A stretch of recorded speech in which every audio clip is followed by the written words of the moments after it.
daawada ma tahay arday doonaya barashada IT-ga iyadoo aad ku baranayso muddo kooban haddii aad tahay arday daneynaya barashada kombiyuutarka laabka iyo ku hadalka luqadaha Ingiriiska Heritage Academic waxa uu ku hayaa koorsooyinka kala ah Active Director the Human Service Computer Communication Networking American English koorsooyinkaasi waxa ay soconayaan muddo dhan 3 bilood halkan waa Heritage Academic sida aad u jeedaan systemka cusub ee sanadkan ayaa halkan ku yaala waad u jeedaan goobta aan fadhiyo sida ay u qurxan tahay adiga kaliya ayaa ku raaxaysanaya kombiyuutarkaada Heritage Academic waa academic diyaarinaya arday khibradooda aad loo diyaarinayo sidoo kale iskuulka waxa uu diyaar ku leeyahay practical joogto ah oo loogu talagalay ardayda baranaysa koorsooyinka aan kor ku soo xusnay isdiiwaangelinta iskuulka Heritage Academic waxa ay bilaabanaysaa 22 bisha 8aad sanada 2021 waxayna ku eg tahay 5 bisha 9aad sanada 2021 Heritage Academic waxa uu ku yaalaa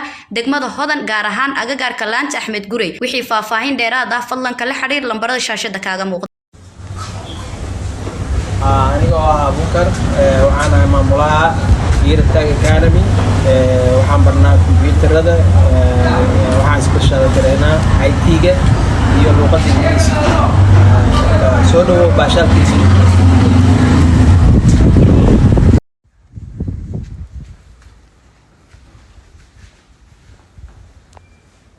anigoo ah maamulaha Heritage Academy waxaan rabaa maanta inaan iskiin baro macalinka directorka macalinka IT-ga macalin Gere Cabdirasaaq Maxamed Muuse kusoo dhawow TV Bashal TV soo dhawaada Bashal TV waxaan kusoo dhaweynaynaa Heritage Academy oo ah school IT ah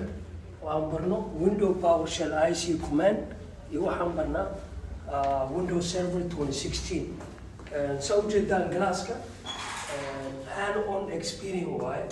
qof walba kursigiisu fadhiisanaya qof la fadhiisanaya male hadda galaaska ugu hooseeya aan dhigno waxaa waaye Windows 10 ayaan dhignaa at the beginning meeshaan istaago oo aan ciyaalka anigoo macalin Gere IT oo iskuulka Heritage Academy numberkeena ama meesha aan deganahay waxaa waaye KBP waaxda Axmed Gurey degmada Hodan ayaan deganahay numberka iyo page-keena hoos ayaan ku soo qoraynaa nala socdo please